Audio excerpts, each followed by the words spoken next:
नमस्कार मित्रांनो. आजच्या व्हिडिओमध्ये आपल्याला सॉल्व्हन्सी सर्टिफिकेट काढण्यासाठी आपल्याला ऑनलाईन ॲप्लिकेशन कसे अप्लाय करायचं ते आपण या व्हिडिओमध्ये बघायचं आहे मित्रांनो. मित्रांनो, तुम्ही या चॅनलला सबस्क्राईब केलं नसेल तर सबस्क्राईब करून घ्या आणि बेल आयकॉन प्रेस करायला विसरू नका मित्रांनो. मित्रांनो, आपले सरकार पोर्टलवर तुमचं रजिस्ट्रेशन असेल तर रजिस्ट्रेशन केल्यानंतर तुमचं लॉग इन करायचं मित्रांनो. लॉग इन केल्यानंतर तुम्हाला असं पोर्टल दिसेल. या पोर्टलवर आल्यानंतर तुम्हाला रेन्यू डिपार्टमेंटवरती जायचं मित्रांनो. रेन्यू डिपार्टमेंट ऑप्शन कुठे आहे हे बघा. या ऑप्शनवरती टॅप करायचं आहे. इथे टॅप केल्यानंतर तुम्हाला सब डिपार्टमेंटमध्ये यायचं आणि रेन्यू सर्व्हिसवरती टॅप करून द्यायचं आहे. इथे टॅप केल्यानंतर आपल्याला सॉल्व्हन्सी सर्टिफिकेट ऐपतीचा दाखला काढायचा आपल्याला. तर त्यालाच इंग्लिशमध्ये सॉल्व्हन्सी सर्टिफिकेट असं म्हणतात. आता सॉल्व्हन्सी सर्टिफिकेटवरती टॅप करायचं. इथे टॅप केल्यानंतर प्रोसीड बटनावरती टॅप करून द्यायचं आहे. इथे टॅप केल्यानंतर हे बघा डॅशबोर्ड दिसणार तुम्हाला. असं डॅशबोर्ड दिसल्यानंतर तुम्हाला दोन ऑप्शन दिसेल, डॅशबोर्ड आणि सर्व्हिस लिस्ट. सर्व्हिस लिस्टवरती टॅप करायचं आहे. इथे टॅप केल्यानंतर आपल्याला सॉल्व्हन्सी सर्टिफिकेट आपल्याला बघायचं आहे. हे बघा सॉल्व्हन्सी सर्टिफिकेट आहे. इथे टॅप करायचं आहे. इथे टॅप केल्यानंतर रिक्वायरमेंट डॉक्युमेंट. हे सॉल्व्हन्सी सर्टिफिकेट काढण्यासाठी आपल्याला कोणकोणते डॉक्युमेंट लागणार आहे ते डॉक्युमेंट दिले इथे. Proof of identity anyone. या डॉक्युमेंटपैकी 8 डॉक्युमेंटपैकी एक डॉक्युमेंट तुम्हाला अपलोड करायचं आहे. आणि प्रूफ ऑफ ॲड्रेस मध्ये एनीवन एक डॉक्युमेंट इथे पण अपलोड करायचं आहे तुम्हाला. 12 डॉक्युमेंट दिले. 12 डॉक्युमेंटपैकी कोणतेही एक डॉक्युमेंट तुमच्याकडे असेल तो डॉक्युमेंट तुम्ही अपलोड करून द्यायचं आहे.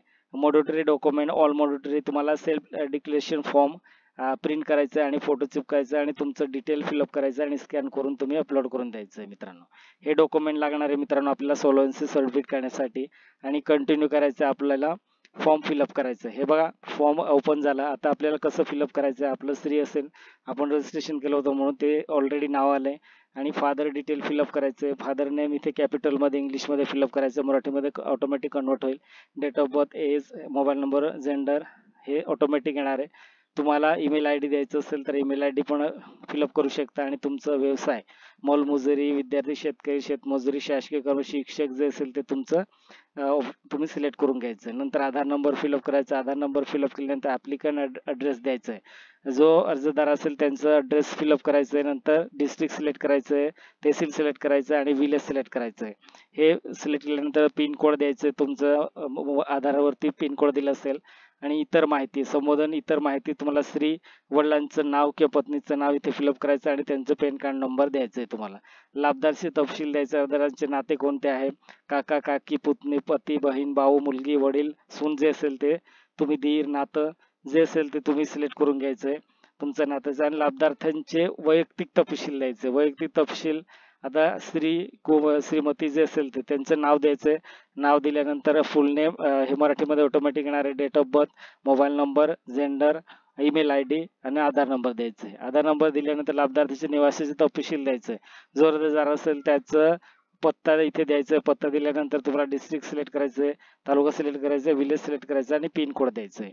नंतर पत्ताधारी प्रमाणपत्राचे तपशील द्यायचे. पत्ताधारीसाठी अर्ज करण्याच्या मागचा हेतू काय आहे, रिझन काय, कशासाठी तुम्ही काढताय हे प्रमाणपत्र सॉल्व्हन्सी सर्टिफिकेट, हे तुम्हाला रिझन 4-5 ओळीमध्ये इथे टायपिंग करायचं, डिस्क्रिप्शन लिहायचं.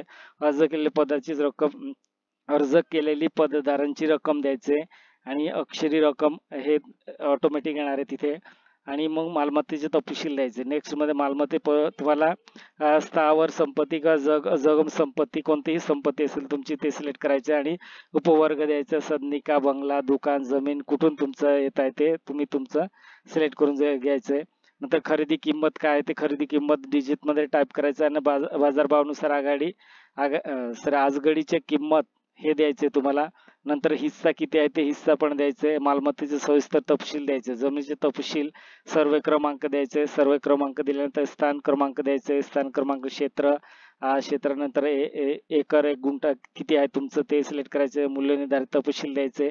जिल्हा निवड करायचा आणि तालुका आणि विलेज सिलेक्ट करायचंय. हे मालमत्तेचे तपशील आहे. नंतर तुम्हाला शपथपत्र, साक्षीदारांचे पूर्ण नाव द्यायचे. इथे जो विटनेस असेल त्याचं नाव सिलेक्ट करायचे. श्री आणि त्यांचं नाव इथे टाईप करायचं आणि साक्षीदारांचा पूर्ण पत्ता इथे फिलअप करायचा. मालमत्तेचा अंदाजित मूल्याचे कारण द्यायचे. आणि शेवटी काय करायचं मित्रांनो, आय एग्री वरती टॅप करायचं आणि समावेश करा. समावेश मीन्स सेव्ह करा असं म्हटलंय. आता इथे सेव्ह करायचं. सेव्ह केल्यानंतर तुम्हाला जे रिक्वायरमेंट डॉक्युमेंट कोणकोणते डॉक्युमेंट अपलोड करायचे ते सेकंड ऑप्शनमध्ये येणार आहे. ऑटोमॅटिक सेव्ह नेक्स्ट केल्यानंतर इथे तुम्हाला ते डॉक्युमेंट अपलोड करायचं. डॉक्युमेंट अपलोड केल्यानंतर शेवटी तुम्हाला पेमेंट करायचं. 33 रुपयाचं पेमेंट करायचं आणि फायनली तुमचं ॲप्लिकेशन सबमिट होऊन जाणार मित्रांनो.